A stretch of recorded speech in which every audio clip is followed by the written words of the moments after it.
Art, kung hindi kita nabangga noon, hindi kita makikilala. Bulong ni Neil habang nakasandal sa balikat ni Art. Ngumiti lang si Art.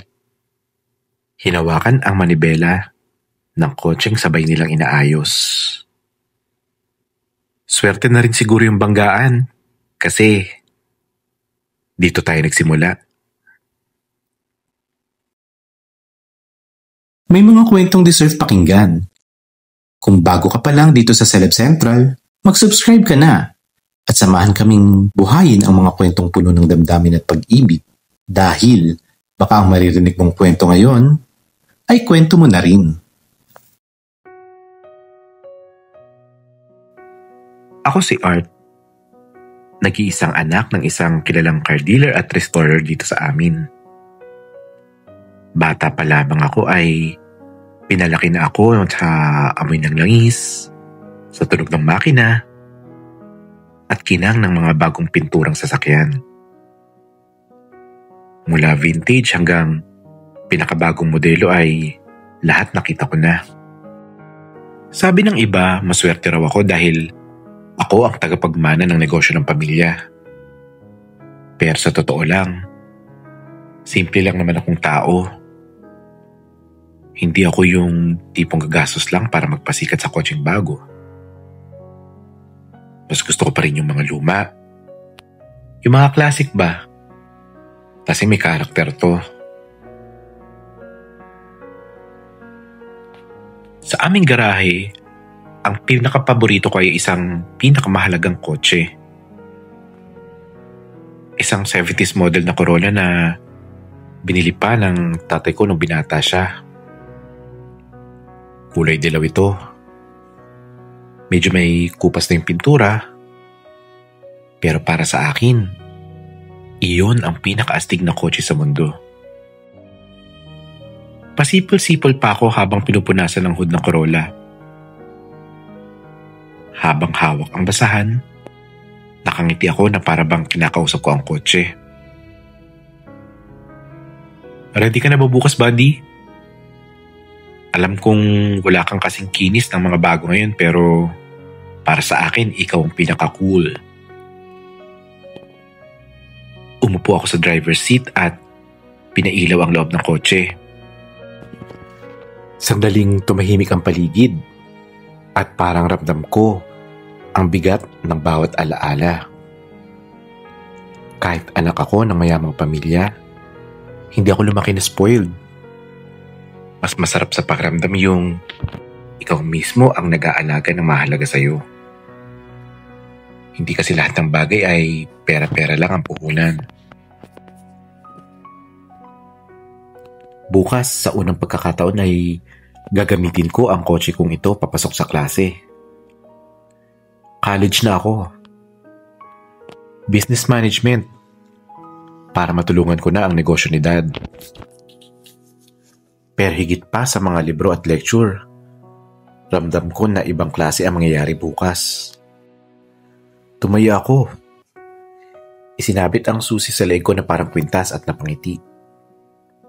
Bahala na bukas, basta ikaw ang kasama ko. Hindi ko alam.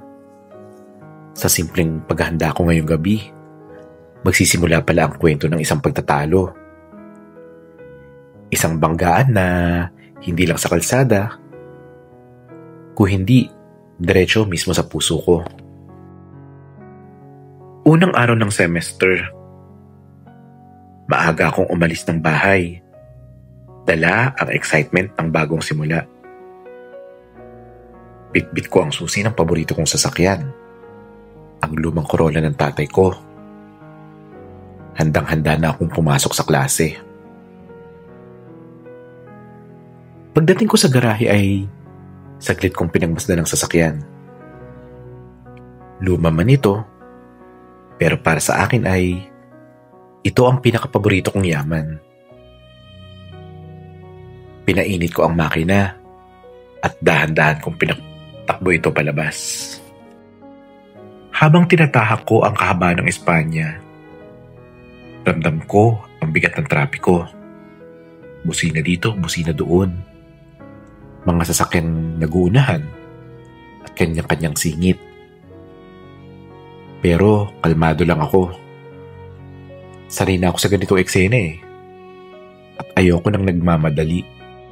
Bahagyan kong nilakasan ang volume ng aking radyo. Habang pasipol-sipol, bigla na lang, BAM! Isang malakas na kalabog ang yumanig sa kotse. Napaigtad ako. At bahagyang tumama ang ulo ko sa gilid ng bintana. Naramdaman ko ang hapdi. Lalo na nang tumulo ang dugo sa may kilay ko. Napakabig ko ang manibela at napahinto ang sasakyan sa gilid ng kalsada. Parang tumigil ang paligid. Pero ang ingay ng busina at sigaw ng mga driver ay parang wala na sa pandinig ko. Dahan-dahan akong bumaba at doon ko nakita ang dahilan. Isang bagong SUV ang bumalaga sa tagiliran ng Corolla ko. Malinis, napakakintab at halatang mamahalin. Pero ngayon, kapwa may bakas na ng tama at gas-gas ang sasakyan niya at ang minamahal kong kotse. Nanlamig ang palad ko habang unti-unting bumigat ang dibdib. Sa unang araw ng semestre, ito agad ang sumalubong sa akin. Isang banggaan na hindi ko inaasahan. Bumalik ako sa sasakyan para kunin ang mga dokumento. Pati na rin ang lisensya ko. Nang biglang, may kumakatok sa bintana ng sasakyan ko. Malakas. Padabog. Halatang inis. Pinunasan ko muna ang dugo sa kilay ko bago ko binaba ang salamin. Isang lalaki ang pumungad. Matangkad. Maayos ang forma. Pero halata sa kilos ang yabang. Nakasalubong agad ng mga mata ko ang nanlilisik niyang tingin. "Hey, ano ba yan?" singhal niya. "You suddenly stopped. Do you even know how to drive?" Pinilit kong huminga ng malalim. Nararamdaman ko pa ang kirot sa sugat ko. Pero mas matindi ang sakit sa dibdib nang makita ko ang tama sa tagiliran ng Corolla. "Sir, hindi ako biglang huminto," sagot ko at kalmado pa ang tono. "Traffic is heavy. Lahat tayo mabagal ang usad. Ikaw ang bumangga sa akin." Napangisi siya. Saka tumawa ng pilit. "Really? Don't play innocent. I saw you. You're just another trying hard cool college kid driving this? What? A 50-year-old Corolla?" Itinuro niya ang kotse ko na parabang pinandidirihan. Napalunok ako. Pinipigilan ko ang sarili ko. Oo, luma siya. Pero hindi ibig sabihin nun na wala siyang halaga. Inaalagaan ko to.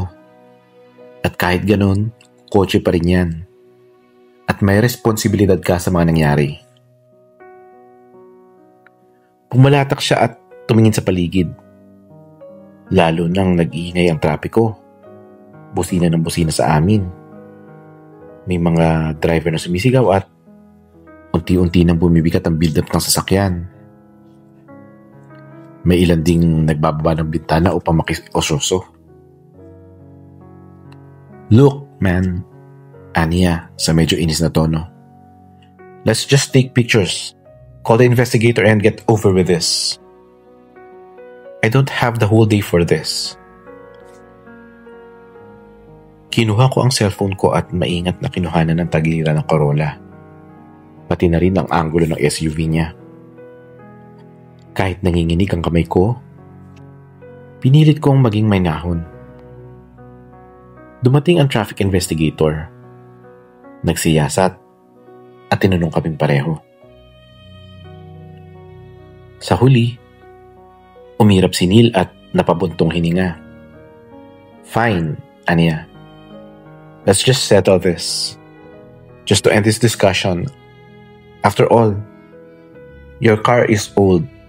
Probably cheap to fix anyway. Napatitig ako sa kanya.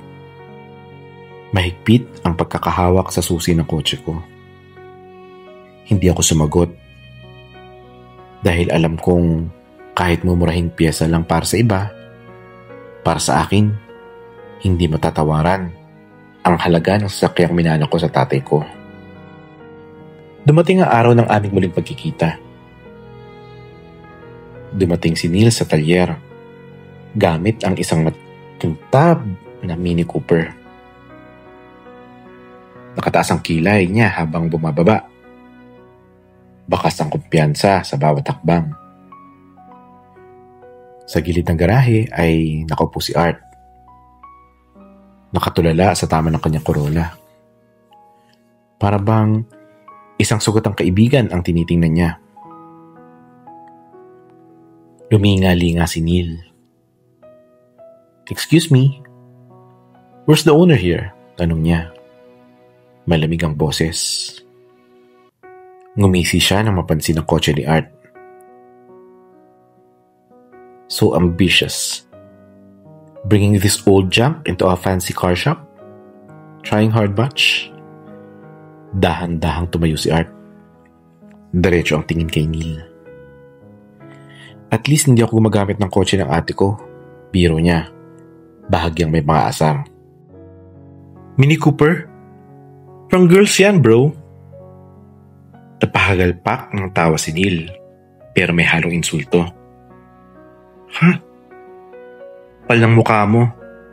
Alam mo, baka scam lang to. You probably just want me to pay you so you can pretend that this dress has value." Inilabas niya ang pitaka. Kumalansing ang mga card. "How about this? I'll pay your cash in full." Cash.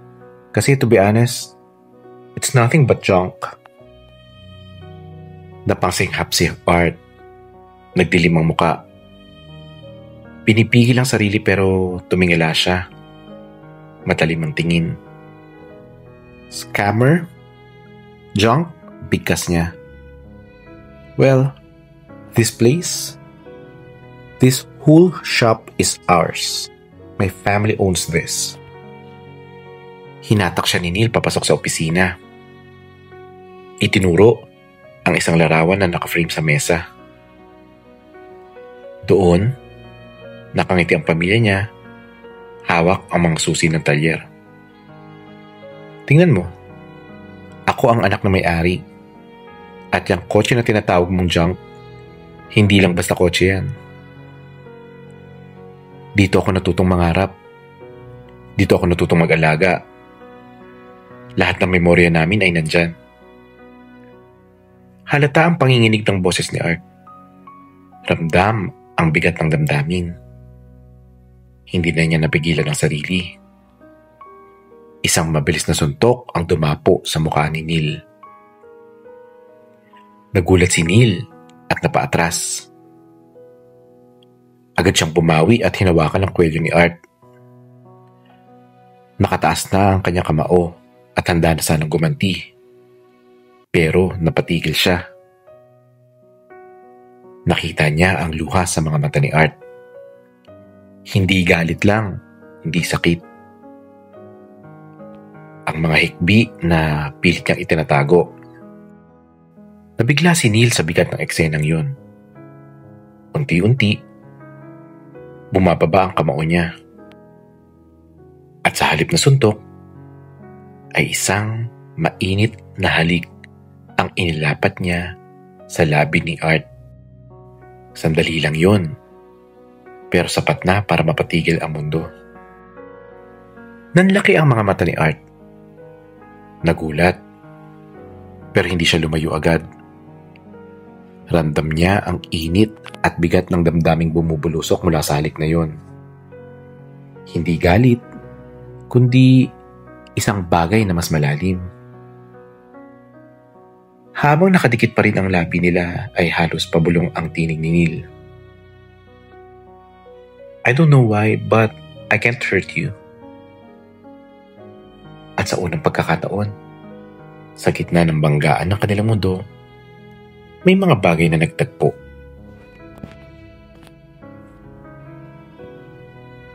Makalipas ang ilang araw ay nalaman ni Neil na mahirap humanap ng pyesa para sa lumang Corolla ni Art. Hindi na basta-basta mabibili sa mga regular na auto supply at kinakailangan nila maglipot.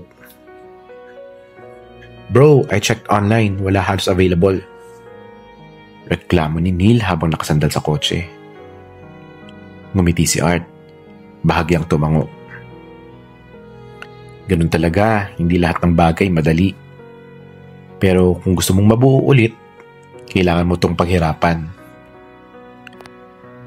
Kaya noon, tuwing weekend, magkasama silang lumilibot sa iba't ibang scrapyard at auto shops.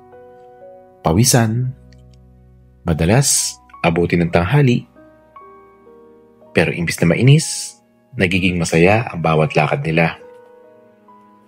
"Uy, tingnan mo to. Parang pwede tong bumper." Masiglang sigaw ni Neil habang kumakalkal sa lumang pyesa. "Hindi bagay," sagot ni Art sabay tawa. "Pero nice try." "Tss, you're so picky, man. You treat this car like it's your girlfriend." Napangiti si Art at sumagot ng mahina, "She's more than that." Unti-unti ay natututunan ni Neil na pahalagahan ang kotse at ang pinagmulan nito. At habang lumilipas ang oras, napansin ni Art ang pagbabago sa kanya. Isang gabi, matapos ang mahaba nilang pag-iikot sa junk shop, magkasabay silang kumain sa isang kainan malapit sa kalsada. Doon, naging seryoso ang usapan. "Art," sabi ni Neil, nakatingin sa tasa ng kape. "You know why I'm like this? Why I act like a jerk sometimes?" Tumango lang si Art. Hinihintay ang kasunod. "My family. They gave me everything. Money, car, even a condo. Pero wala. Wala silang oras. No one really cares about me. I guess that's why I act tough. Parang defense mechanism." Tahimik lang si Art, nakikinig. Pagkatapos, ngumiti siya ng marahan. "Neil, you don't have to act tough around me. Hindi lahat ng tao gusto kang saktan." Tumikhim si Neil at parang nahihiya. "Ikaw lang yata yung unang taong nagsabi niyan sa akin." At mula noon, naging magaan ang loob nila sa isa't isa. Hindi lang tungkol sa kotse ang mga lakad nila. Minsan ay nanonood na sila ng sine. Nagkakape sa umaga, nagja-jogging, o kaya naglilibot-libot sa mga kalye para mag-road trip. Hindi nila tinatawag na date pero ramdam nila pareho. Sa isang gabi ng malamig na hangin, habang nakaupo sa hood ng kotse ay nakatingala sa bituin at nagbiro si Neil. "You know, Art, I think I'm becoming a good person because of you." Tumawa si Art. "Well, someone has to fix you, right? But don't worry, no replacement parts needed." Nagkatinginan silang dalawa. May katahimikan, pero puno ng ibig sabihin. At doon nila napagtanto na hindi lang ito tungkol sa kotse. Matapos halos ang ilang buwan pagod na tiyaga, malapit nang matapos ang restoration ng lumang Corolla. Pumipikinang na uli ang pintura, bago na ang mga nasirang pyesa, at halos bumalik na ito sa dating nitong anyo. Pero sa halip na lubusang natuwa, may kurot ng lungkot na bumabalot kina Art at Neil. Tahimik silang nakaupo sa gilid ng garahe, pinagmamasdan ng kotse. Si Neil nagsalita habang nakayuko. "So, I guess this is it. Once the car's done, wala na tayong dahilan para magkita. Napatingin si Art sa kanya. May bigat sa dibdib. Yeah, parang ang bilis lang. I didn't think I'd miss this. Ngumiti ng pilit si Neil. You'll miss the car or me? Tumawa si Art na mahina, sabay sabing, both. Nagkaroon ng katahimikan. Hangin lang at amoy ng pintura ang naririnig nila. Pagkatapos, huminga ng malalim si Neil at tumingin kay Art. You know, this past few weeks, I realized something. I don't want this to end. Not the car, not us. I like being with you, Art. More than I thought I would. Nag-init ang tenga ni Art pero nakangiti siya. You know, Neil, I feel the same. You changed and I've changed too. Unti-unti silang naglapit. Hawak ni Neil ang kamay ni Art at marahang nagsalita. So, can we not end this? Kahit tapos na yung kotse, let's still see each other. And let's make more memories. Tumango si Art. May luha sa gilid ng mata. Promise me, Neil, this won't just be about the car. Ngumiti si Neil at hinawakan ng pisngi ni Art. I promise, tungkol sa atin na to. At doon, sa gitna ng garahe, habang nakatayo sa tabi ng lumang Corolla, ay muling naglapat ang kanilang labi. Hindi ito maraas, kundi isang halik na puno ng pag-amin at pangako. Ngayon, mas madalas silang makita magkasama. Hindi na lang sa mga talyer o junk shop, kundi sa mga kalsada. Sa bawat road trip, sa bawat bagong lugar, kasama nila ang parehong kotse na minsang naging dahilan ng kanilang pagtatalo. Pero ngayon, hindi na lang ito sasakyan. Isa na itong sisidlan ng kanilang mga alaala, ng kanilang pagmamahalan, ng isang pusong minsan nagbanggaan, pero kalaunan ay natutong magmahalan. Minsan, ang mga banggaan sa buhay ay hindi palaging tungkol sa galit o pagkatalo. May mga pagkakataon na ang hindi inaasahang pagtatalo ang nagiging daan para matagpuan natin ang tunay na halaga ng tao sa ating tabi. Tulad ng isang lumang kotse na kayang ibalik ang ganda sa pamamagitan ng tiyaga at pagmamahal. Ganon din sa relasyon. Kailangan ng pag-unawa, sakripisyo, at panahon upang lumago. May mga kwentong deserve pakinggan. Kung bago ka pa lang dito sa Celeb Central, mag-subscribe ka na at samahan kaming buhayin ang mga kwentong puno ng damdamin at pag-ibig dahil baka ang maririnig mong kwento ngayon ay kwento mo na rin.